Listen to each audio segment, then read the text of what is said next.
Hey friends, welcome to Vegan Sunday here with Vegan Street Fair, and there's a ton of vendors here. I'm looking forward to getting to show you all the amazing and great food, and also having a conversation around how I became vegan, why this is important, why this is related to social justice, how this impacts communities of color, and also talk a little bit about my own experiences as a queer, undocumented woman of color. Something I wanted to, of course, open up with is like, why are we here? So with Tortas and Tortas, we want to try and explore all kinds of foods and stuff like that. So here we are with this lovely burger, which is not your average burger. So now I don't know if we want to open up with like what we're doing here, this vegan pop-up, and what we're about to embark on with this burger. Yeah, can't wait for you all to try this burger. So I know oftentimes for folks that are not vegan, they like, what do you eat? Do you just eat like salads? And it's like, no, there's alternatives. So this is going to be one of the first things that we try. I need to learn about, my friend's diet and not be so judgmental, because I was one of those people. I was like, being vegan, like what? Like, because sometimes it can feel, I guess to some people, and maybe that was the feeling that my mom struggled with, like with me, my dietary restrictions, is that you can feel like a burden. And so I felt bad when I didn't have food for my best friend. I'm like, oh crap, you can't eat sour cream, you can't eat cheese, you can't eat mayo, you can't eat, it became this thing where, I felt like I wasn't taking the time to learn about stuff for her, right? So at the same time that I wasn't feeling so well, I was really starting. Good point. Yeah. I was also nurturing and understanding your friends. So being vegan, by the way, so this burger is a vegan burger. So what does that mean?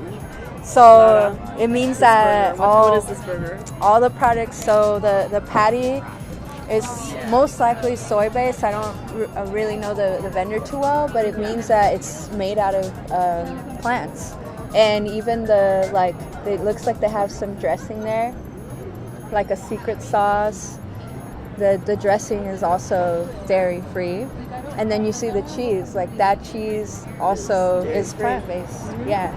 Wow. So you can have a delicious burger that is free of animal products. And I didn't know that when I was like, what do you eat too? Yeah. All right, here we go. I took out the pickles. I'm not a pickle fan. Okay, cool. Yeah.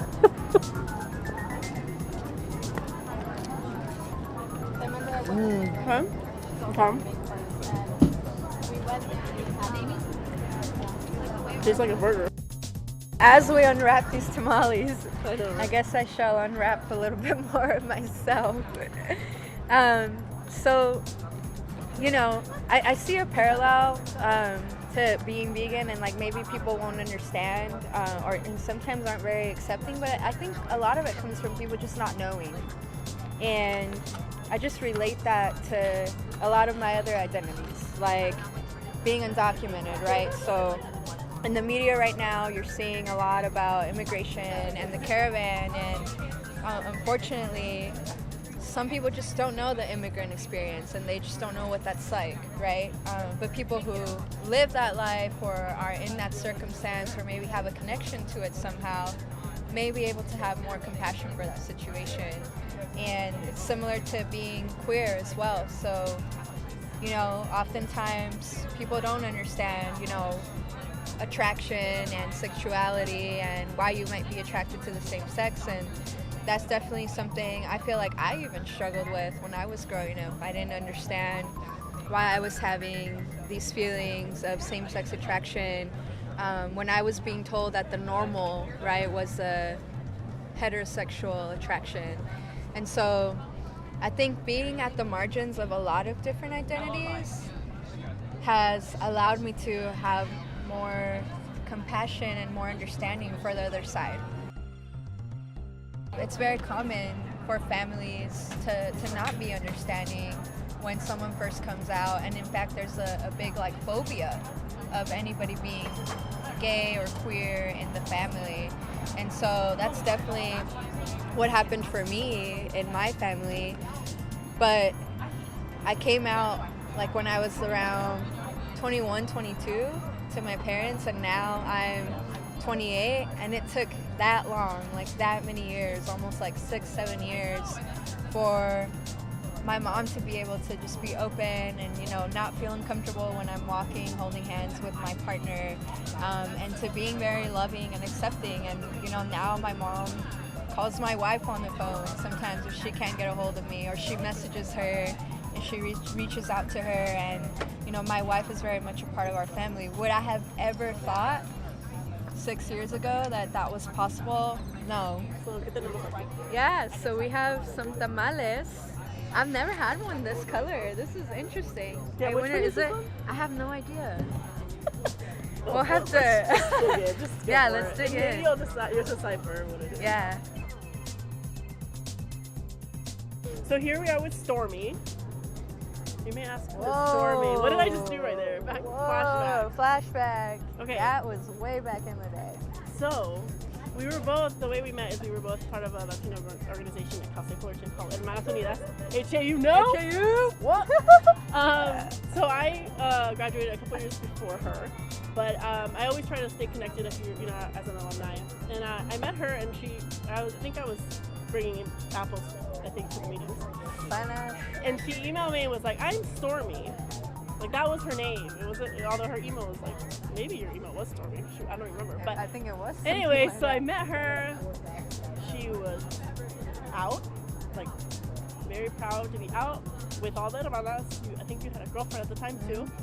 Everybody was chill. It was all good. So why this is interesting for me is because when I was in Hermana, I was closeted. Also was in a relationship that I couldn't be open about. So to see you in that light was like, whoa, like everyone accepts her, everybody's cool with her, and it was just like inspiring to me. And I always feel like every time you see somebody who's out in the crowd, like every little bit helps. Like it did make an impact for me, because every time you see somebody who does that, you're just like, okay, like it reinforces, like, okay, I can get there. Like, it's not crazy. These girls accept her, and I thought that was really awesome. So, anyways, so my real question is, who is Stormy? How did that come about? And like, how at that time in your life, how did you have the courage to be so open and trusting with everybody? Like, I mean, I just didn't at the time, but I'm curious. No, thanks for taking it back. Yeah, taking it back, and it's not even Thursday yet. Yeah. So that's a really good question. So Stormy, let's start with that. And your hair was different, right? Your hair was colored. I had like long red hair. Yeah, long red hair. So definitely, you know, the storm was in the house.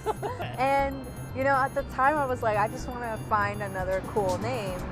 And, you know, I really love the weather, I love the rain, I love nature. And so I was like, you know what, Stormy sounds pretty cool. Why don't we go with that? Why don't I go with Stormy? And it caught on. People just liked it. But you know what? It took me several years to realize this. I think that was part of me running away from myself. Really? Yeah, because ironic. Because they would call me Laura. Okay. And I just never identified with that name. You know, I came here at the age of 5, and you know, my parents named me Laura, but teachers automatically started calling me Laura, and I just never identified with that name. And I think I had even a further separation from it because I got teased a lot in school. So they would use my name and then call me some other horrible thing. So they would say Laura something, I don't know. This is in elementary school or what? Pretty much. I got teased like throughout most of my life. Okay. So, you know, for not speaking the language initially when I was learning, and then for the color of my skin, or because I played basketball with the boys instead of hanging out with the girls, or, you know, like I was called dyke since 6th grade, you know, because people didn't understand. Like, you know, like I didn't even understand. Right, that's at the worst time. part, right? Yeah, it's like you don't even know. You're like, what? Yeah, I like people were calling me that and calling me a dyke before I even knew if I had. I wasn't even attracted to anyone at that time, so it was really like confusing. But that, I think the way it relates to my name is once I was gonna start college, I wanted to kind of start over and like just separate myself from a lot of that negativity, and that's how I became Stormy. And I think like some of my friends that I went to college with still call me that, But when I look back, I was like, oh my gosh, this is what's happening. Wow. So once I started like acknowledging that and learning more about that for myself, I was like, you know what? Like, I'm Laura. Like, that's who, you know, I am. And I was never empowered enough and never had the space to actually use my real name. So it wasn't until I was like 21, kind of moving into grad school, that I finally started using my real name. Yeah. Wow. Yeah. I had no idea. Yeah, so it's Which like... is ironic, because like when my perspective was seeing this person who, and maybe in some ways I thought, like by you hiding, I guess you could say, is like maybe I was like, oh, like I understood your like dilemma, you know, like you have to like kind of almost have to put up a not a front, but like a persona, you know, so that people can like, so you can like defend yourself of like whatever people are gonna say about you.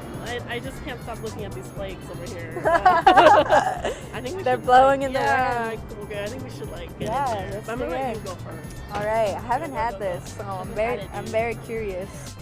It's vegan ice cream. I've never had vegan ice cream, so I'm curious. What do you taste here, Laura? You started like gingerbready. Okay. So I've never had vegan ice cream. What do I need to anticipate here? It might taste a little different, but all the vegan ice cream that I've had tastes different from one another. Okay. But with this, the cookie part on the bottom, the donut, is kind of really flavorful, that I think you just get the coldness of the ice cream, and it complements itself very well. Well, in that case, I'll dig in. I'm gonna get some flakes too. Because you said they were edible. I'm gonna get some of this coconut. Yeah, that was yummy. I like the coconut.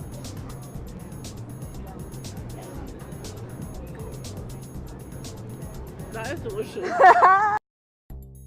Don't put pressure on yourself. You know, like, if you're not looking to make that commitment, and even if you are, just be compassionate towards yourself. And if you're like, you know, like, I didn't really like it, that's okay, try again.